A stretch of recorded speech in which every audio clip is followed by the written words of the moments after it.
It was game, set and match. Alcaraz. He avenges his Wimbledon and UMAG defeats from Jannik Sinner, and he gets the better of his Italian rival in an unbelievable 5 sets. It's already being called the match of the year, and I'm absolutely heartbroken to say that I did not watch it live. I'm in the UK, and I think the match started at like 1:30 AM, and I could just not stay up, especially as it lasted 5 hours and 15 minutes. I think the latest ever finish time at the US Open. So, having seen several opinions of this match and watching the extended highlights, I think I will briefly go over some keys of the match and also discuss Alcaraz's semi-final with Frances Tiafoe. My name's Henry Tui, welcome to the show, and subscribe if you love tennis. I'm working really hard to keep producing the best tennis content I can, so subscribing would mean the world. Let me know your thoughts about the match in the comments, but without any further ado, let's get into it and start off with the kind of big moments, because Carlos played them just at 1% better, because there was hardly anything in this match, so it's quite hard to identify kind of keys for victory. But Alcaraz just played with so much conviction in the big moments.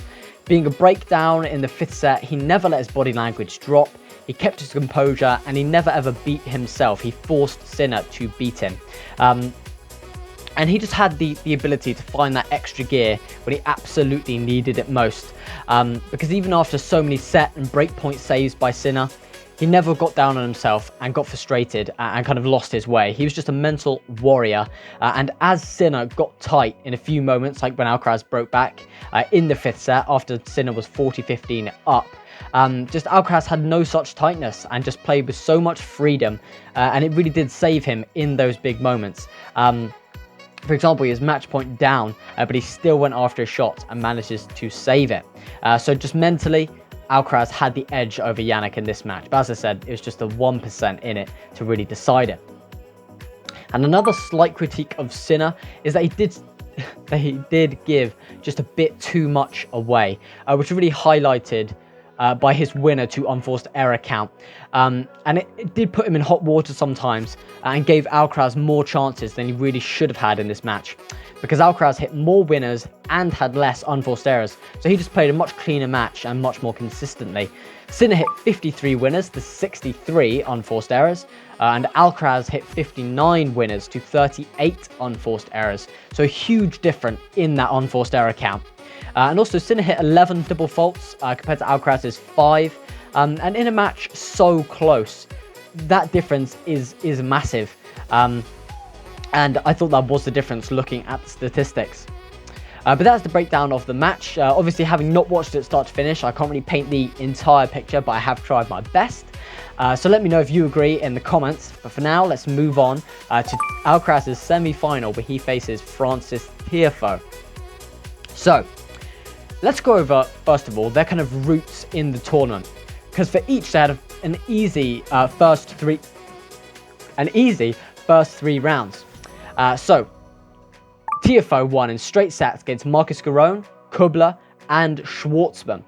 But then he really upped his level against an increased caliber of opponent, because he defeated Nadal in 4 sets with perfect execution and strategy, and then defeated Rublev in such a clean 3-set victory.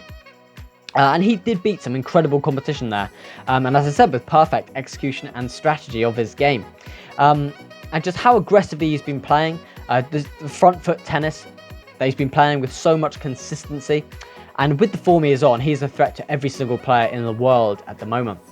And now to Alcaraz. It was a similar start for Alcaraz with 3 straightforward straight set victories. So in the first round it was Baez, second round Coria, and round 3 was Brooksby. And then he showed his grit too, as his caliber of opponent increased, and played incredibly clutch tennis to take down Cilic in 5 sets. And then obviously he took down Sinner in the quarterfinals, which we just went over. Mentally, Alcaraz is just a rock right now, and his weapons are firing so well. And I think after defeating his biggest rival, he will be at 100% confidence at the moment. And I honestly don't know which way this match will go, and obviously nobody does, it's just a prediction. Because Tiafoe really lives off these big crowds. He fuels them and they fuel him. And these occasions just really bring out the best in him, especially with an American crowd. They are really going to lift him in those big moments. And I think it's kind of a double-edged sword, because I think this is his best chance probably in his career to win a slam, unless he plays more consistently throughout the calendar. But I say it's a double-edged sword because that could bring out the absolute best in him, as I said, with the crowds and things, or he could get extremely nervous and not want to give up this chance. So I'm not sure which way that will go. But there is a lot of pressure because both had their first slam final on the line and potentially their first Grand Slam trophy on the line. But Alcaraz has a bit more increased pressure because he also has the chance to become world number 1 if he ends up winning this tournament. Well, I've gone over that, but in another video. But he does have a chance. And I have thought kind of long and hard about this because my mind says Alcaraz, but my heart gives Tiafoe such a fighting chance. I think it's going to be a really, really close match. And sometimes I do just get a feeling for a match that I can't particularly shake. And it's not always right, but that is the kind of nature of predictions. I think whichever way it goes, it will be an unbelievable contest. And I do feel really quite torn with this prediction. But my prediction is that Alcaraz reaches the US Open final after defeating Tiafoe in 5 sets.